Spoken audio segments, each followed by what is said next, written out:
আসসালামু আলাইকুম এভরিওয়ান, আশা করি সবাই ভালো আছেন। তো আজকে আমি যে রেসিপি আপনাদের সামনে হাজির হয়েছি সেটার ছবি দেখে আপনারা অলরেডি বুঝতেই পারছেন যে রেসিপিটা কী। সেটা হলো মুড়িঘণ্ট রেসিপি।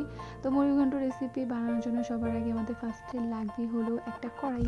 সো সেই কড়াইতে আমরা কিছুটা তেল দিয়ে নিছি। দেন আমরা গরম মশলা ইউজ করবো, দারচিনি, এলাচ, লবঙ্গ।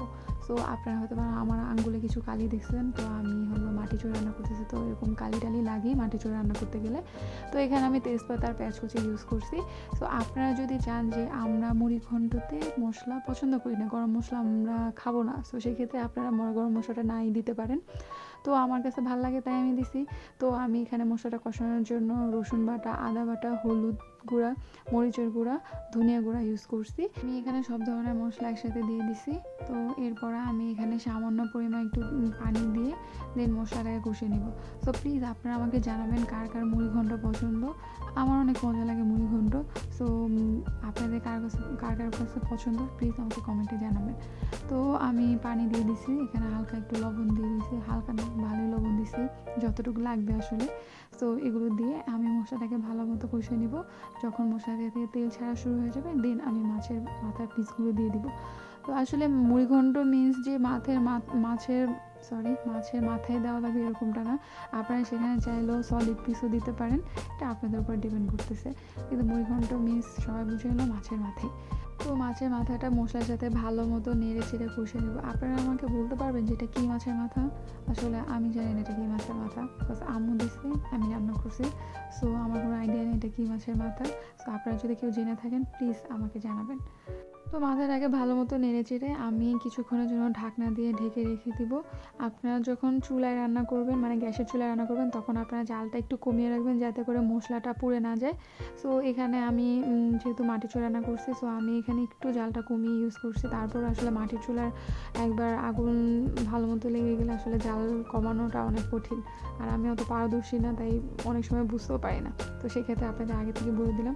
তো আপনারা দেখতে পাচ্ছেন অলরেডি আমার মাছের মাথাটা সিদ্ধ হয়ে গেছে, কাঁটাগুলো আলাদা হয়ে যাচ্ছে। তো এই মুহূর্তে আমি মুগ ডালটা দিয়ে দেবো।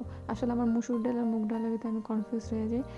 মুগ ডালটা আমি 4 থেকে 5 ঘন্টার মতো ভিজিয়ে রাখছি। আপনারা চাইলে 2 থেকে 3 ঘন্টা ভিজিয়ে রাখতে পারেন, কিন্তু আসলে যতক্ষণ টাইম আপনারা ভিজিয়ে রাখবেন ততই মুগ ডালের স্বাদটা আর কি বাড়বে।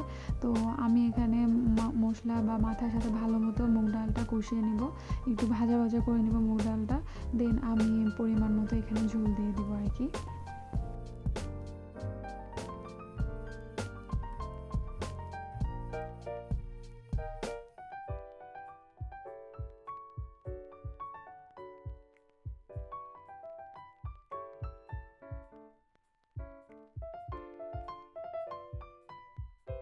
আপনারা দেখতেই পাচ্ছেন যে অলরেডি তেলটা ছেড়ে দিছে। তো এখন আমি পরিমাণ মতো ঝোল দিয়ে দিব। সো আসলে ঝোল না, মানে ডাল যেহেতু, সো এই পানিটা ডিপেন্ড করে আপনাদের উপরে যে আপনি কতটুকু থিকনেসে রাখতে চান। আপনি যদি একটু মাখো মাখো রাখতে চান তাহলে আপনি পানির পরিমাণটা কম দিবেন। সো আর যদি আপনার মনে হয় যে আমি একটু ডাল যেরকম পাতলা হয় এরকমভাবে খাবো, সো সেই অনুযায়ী আপনি আপনার পরিমাণ মতো ঝোল দিতে পারেন। সো অলরেডি আমি ঝোল দিয়ে দিছি। দেন আমি যখন এটা উত্তানি চলে আসবে তখন আমি এখানে কেটে রাখা কিছু কাঁচামরিচ দিয়ে দিব।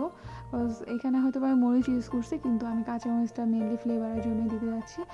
দেন যখন আমার ঝোলটা শুকিয়ে আসবে তখন আমি এখানে ধনিয়া পাতা ইউজ করব। ধনিয়া পাতা দিয়ে আমি ডালটা নামিয়ে নেব। তো প্লিজ আমার ভিডিওটা যদি কারো ভালো লেগে থাকে প্লিজ আপনারা লাইক করবেন, শেয়ার করবেন, সাবস্ক্রাইব করবেন। আর যদি ভালো লেগে থাকে তাহলে আপনারা রেসিপিটি নিজেরাও ট্রাই করতে পারেন। তো ভালো থাকবেন, আল্লাহ হাফেজ।